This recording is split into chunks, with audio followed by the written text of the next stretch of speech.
7 top touring bikes? You decide.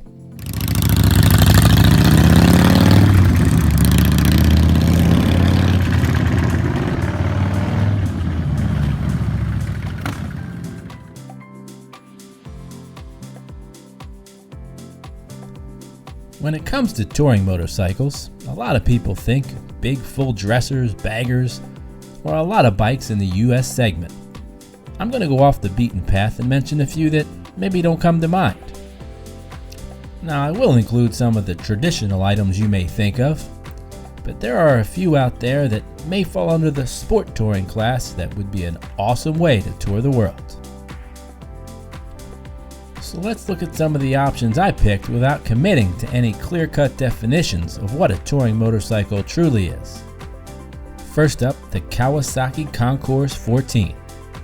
Kawasaki knows a thing or two about a thing or two. Unlike a lot of larger motorcycles, the Concourse is surprisingly nimble and handles like a sport bike.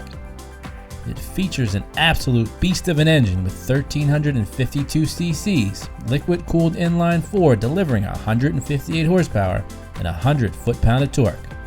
It's got plenty of sport, but, and this is a big problem, especially if you're comparing it with other large sport tours, it doesn't have cruise control. That's a drawback. Now I can see that not having cruise control could be a deal breaker for many big touring aficionados. Understandably so. However, those more concerned about the performance side of things, who plans to tour every now and again, the Concourse 14 is a legend, even without cruise control. Handling, style, comfort, and overall performance, the Concourse 14 is a winner. BMW R1200 RT. What a fantastic touring motorcycle. This has been a staple in the BMW lineup since 2005 when it was first introduced. But its roots go back to the late 70s when BMW launched its first Rise Tourer traveling tourer model. From 2005 to 2018, the R1200 RT had a powerful 1100cc boxer twin engine with a 6-speed transmission and, of course, BMW shaft drive. 109 horsepower, 89 foot-pound of torque, wrapped in a competent and nimble chassis. What made it such a great machine was the addition of semi-active suspension, shift assist pro technology, and of course, remote locking luggage. I had a chance to ride this bike and it sure did ride well. I could see riding easily across country, comfortable, and without problem. Fast forward today and the R1200 RT has come to R1250 RT. Pretty much the same DNA as the older model, but with extra displacement and the addition of variable valve timing. The R1250 RT is a winner for touring long miles. This next bike I think is an unsung hero. You don't hear much about it, but it's an awesome bike. The Yamaha FJR 1300. For sport touring, it's legendary. It's been around since 2001. Universal praise came almost immediately. When the model came to the US, it was met with even more positive reaction. It's been developed and evolved over the years into one of the most formidable machines in the Yamaha lineup. The most advanced iteration of the FJR is the 1300 ES. Powerful 1298cc inline-4 engine that produces a hearty 142 horsepower and 101.7 foot-pound of torque. Rear wheel by a practical shaft drive and kept under control using selectable track control, chip-controlled throttle, cruise control, and dual-zone ABS.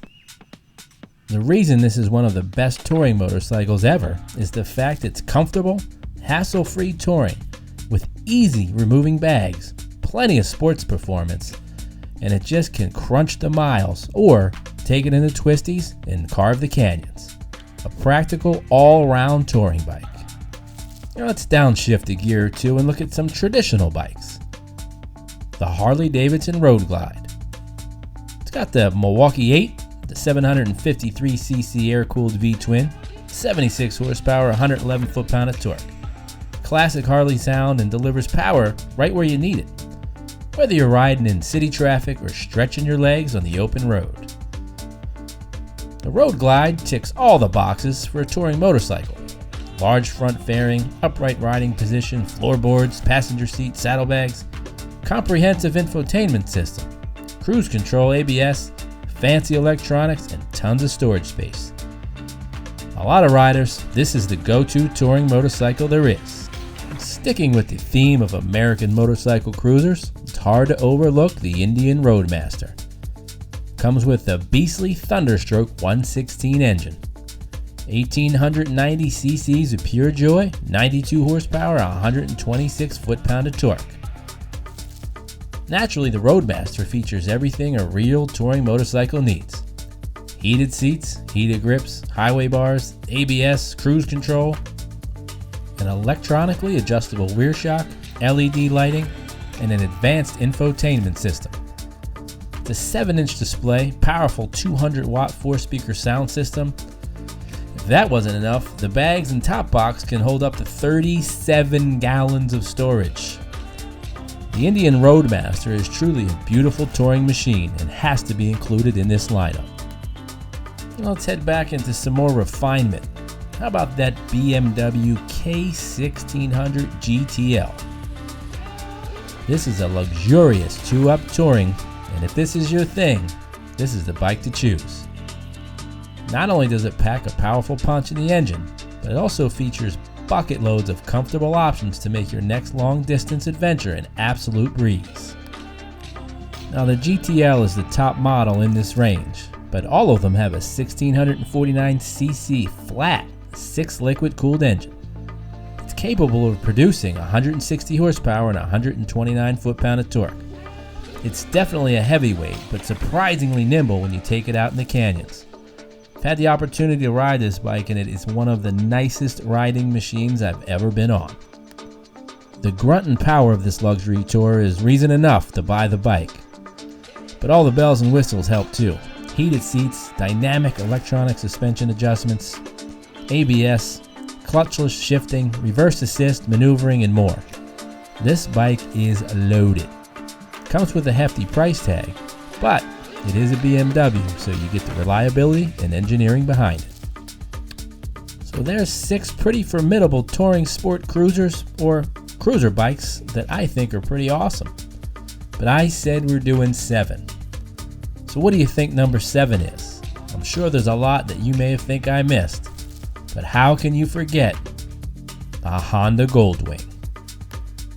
Like it or not, the legendary Goldwing has been the ultimate touring machine ever since it rolled onto the scene back in 1974. It has a lot of styling changes, but its mission has remained the same. It was put here by Honda to be the benchmark standard for all touring motorcycles. The first Goldwing used a 999cc flat 4 engine with a shaft-driven powertrain. Back then, it was a very standard-looking roadster without any kind of fairing. Today, it's an entirely different beast that comes equipped with every bit of equipment that a motorcycle could need. Quite a lot of extras, too. Most that you don't need. Today's Goldwing has a gigantic 1833cc liquid-cooled, horizontally opposed 6-cylinder engine. It's a heavy engine that keeps the bike's center of gravity low, making it ideal for slow-speed maneuvering and extreme stability. Speedy highway riding is a breeze. As far as power goes, the Goldwing produces a maximum of 118 horsepower and 123 foot-pound of torque. Now when we say Goldwing, boy does it come with features. A premium infotainment system, slipper clutch, walking mode, cruise control, ABS, dual combined braking, optional DCT if you're into that.